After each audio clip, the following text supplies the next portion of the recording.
Long before Sony Pictures released Sam Raimi's spectacular film, the 2002 Spider-Man, starring Tobey Maguire, there was a Spider-Man film long in the works. We're talking about the 80s here. In the early 80s, independent film king Roger Corman briefly had the rights to Spider-Man, but they expired.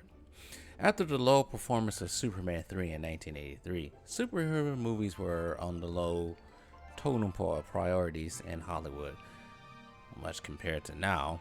The type priorities were action films, you could say, and coming of age films also. Marvel Comics, the cool Marvel Comics who made good comic books, optioned the rights to Spider-Man to the rising film studio Canon Films, with Canon's owner Menahem Golan and Johan Gobis agreeing to pay Marvel $225,000 without hesitation. The kick to this deal was Canon had to make the film within a 5-year period, plus a percentage of the film's revenue. So now with the second best superhero in their hands, okay people, okay, I'm sorry. Spider-Man as the second best superhero of all time is only my opinion. Only mine. Don't start reading out there. Back to the story. Well, the Canon chiefs were straight to work, looking for a director, and they found it with the Texas Chainsaw Massacre director Toby Hooper as the director. But the Golan Globus made a mistake. Their first mistake was misunderstanding the character of the web slinger. They really thought Spider-Man was like the Wolfman, according to director Joseph Zito, who would replace Hooper on the film. Toby Hooper was caught red-handed to 2 films at the time, Texas Chainsaw Massacre 2 and Invaders from Mars.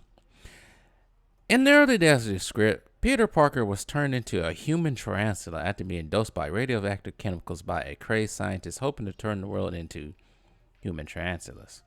Kind of sounds like the plot for Amazing Spider-Man with the lizard hoping to turn everybody to a lizard. Yeah, that wasn't going to work, and this idea caught the eyes and the ire of the father of Marvel, Stan Lee, who hated that idea. Soon enough, Stan Lee was involved in one of the new scripts. This script involved a mentorship between Otto Octavius and Peter Parker, with both of them becoming deformed, one becoming Spider-Man and one becoming Doc Ock, becoming the main antagonist of the story. Doc Ock, as the comic book nerds call him, his plan in the story was to find a way to get to the Fifth Force, and he probably would have destroyed New York City. It sounds like the plot to Spider-Man 2. Just a little bit. With Zito now the director, there was another rewrite of the script, this time giving Doc Ock a sidekick that does not exist in the comic book noir. From reading what they had planned, Hollywood really doesn't have a clue about these characters. And they still don't, but that's a rant for a different time. I ain't gonna do that now.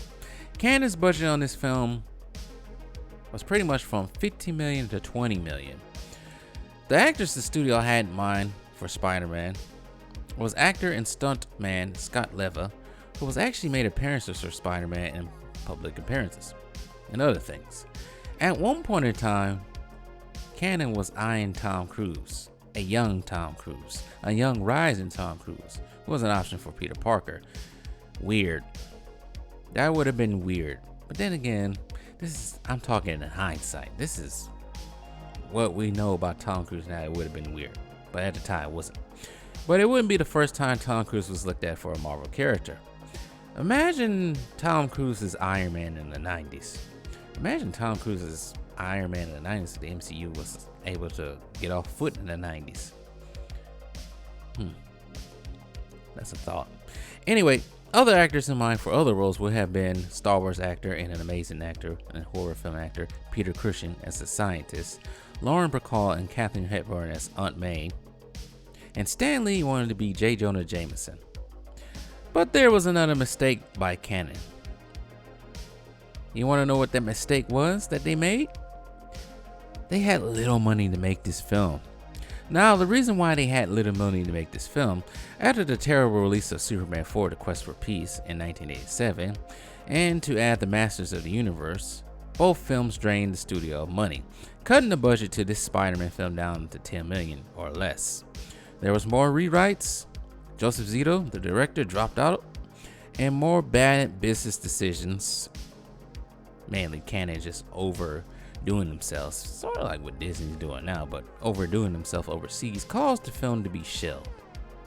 Actually, going back to the Masters of the Universe, most of the sets and attire for Spider-Man were used for the Masters of the Universe 2 that never came out, and a 1985 sci-fi flick, Cyborg, starring Jean-Claude Van Damme. After Canon fell into bankruptcy the first time, Canon's New Orleans Path decided to throw the film idea down the drain, say it was unuseful. It wasn't useful. After Golan and Globus parted ways, the Golan took the rights with him to 21st Century Film Corporation, extending the Spider-Man option until 1992, 2 years after said expiration date. But the script and the rights to Spider-Man were being tossed around like shoes in the dryer, like a wet blunt.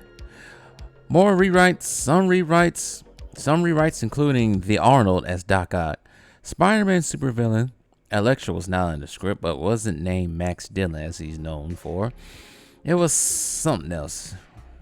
Who really doesn't care what that name was? James Cameron wrote the script, which included Electro and Sandman, with Spider-Man in a final battle on top of the World Trade Center towers. The rights were tossed between studios like Carico and Columbia for much of the 90s, and then the courts were involved. This is another story for itself. But 1996, Marvel, Carico, Canon, 21st Century, not Fox, were either bankrupt or gone completely. Sad. Very sad. But we're moving on. Well, we all know Marvel Comics didn't go away totally, but we now know MGM claimed that they had the rights to Spider-Man due to MGM owning the libraries of Canon and Carico. But to make a long story shorter, because there was a lot, like I said before, court battles and battles between studios, many between Sony Pictures, aka Columbia, and MGM, the studios decided to do the trade-off with another iconic character. MGM would give the rights to Spider-Man to Sony, while Columbia would give the rights to British super spy James Bond to MGM in 2000. And that's how the James Bond was back at MGM. Or James Bond was under MGM. You get the point. In 2002, Sony finally released Spider-Man in May 2002 of the same year. And since then, Sony has made 10 Spider-Man films, including the Venom films and Spider-Man Into the Spider-Verse, which Spider-Man No Way Home and Morbius on their way. Well, 3 Spider-Man films have been joint ventures with Disney, but those still count, with Spider-Man making appearances in 3 MCU movies. Well, that's pretty much the story of Spider-Man being passed around like a blunt. Canon had the chance, but they... You blew it! You had it all and you blew it! Well, it probably would have been terrible. Just be lucky that Spider fans that Sony took over and gave you 2 great films and 1 a comedy and 2 subpar, and the others have been massive so far. But hopefully Spider-Man No Way Home is good.